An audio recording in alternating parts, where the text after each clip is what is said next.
चला तर आज आपण भेंडीची भाजी बनवूया. बिलकुल चिकट होणार नाही, एकदम अशी मोकळी भाजी. इथे मी अगोदर भेंडी मस्त छान स्वच्छ अशी धुवून घेतलेली आहे. त्याला पुसून घ्यायची आहे, आपल्याला पूर्ण अशी कोरडी करून घ्यायची आहे.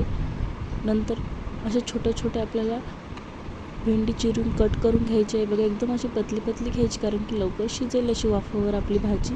मी इथे कांदा लालसर होईपर्यंत तळलेला आहे, त्यामध्ये लसूण टाकलेला आहे. लसणाला पण थोडा वेळ परतून घ्यायचं. तर एक ठेचा टाकत आहे मी. शक्यतो ठेचाच टाकायचा या भाजीला, ठेच्याने एक वेगळीच टेस्ट येते छान. लाल तिखट नाही वापरायचं आहे. इथं मीठ आणि हळद टाकत आहे. तो 1 चम्मच हळद, 1 चम्मच मीठ असं टाकलेलं आहे. आता आपल्याला याच्यामध्ये भेंडी घालून घ्यायची आहे. भेंडी टाकून देत आहे. बघा किती बारीक अशी चिरलेली आहे.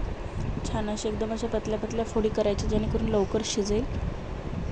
बघा अशा प्रकारे भेंडी इथं टाकून देत आहे मी. 4 ते 5 मिनटामध्ये आपली भाजी तयार होते आणि भेंडीची भाजी खूपच छान लागते. अशा या पद्धतीने तुम्ही बनवून बघा. मी इथे 1 चम्मच जिरा पावडर टाकत आहे. पुन्हा आपण परतवून घेऊ.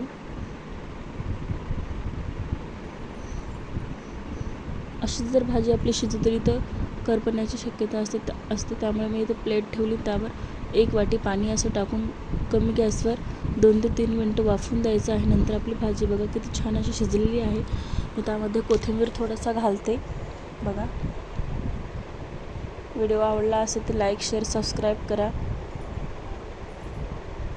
अशीच नवीन नवीन तुम्हाला रेसिपी बघायला मिळतील. मी ते 1 चम्मच शेंगदाण्याचा कूट घातलेला आहे. बघा आपली भाजी हिरवीगार अशी किती छान अशी झालेली आहे. बघा भाजी बघण्याहूनच कळत असेल कशी झालेली आहे. खूप टेस्टी भाजी लागते, नक्की तुम्ही ट्राय करा.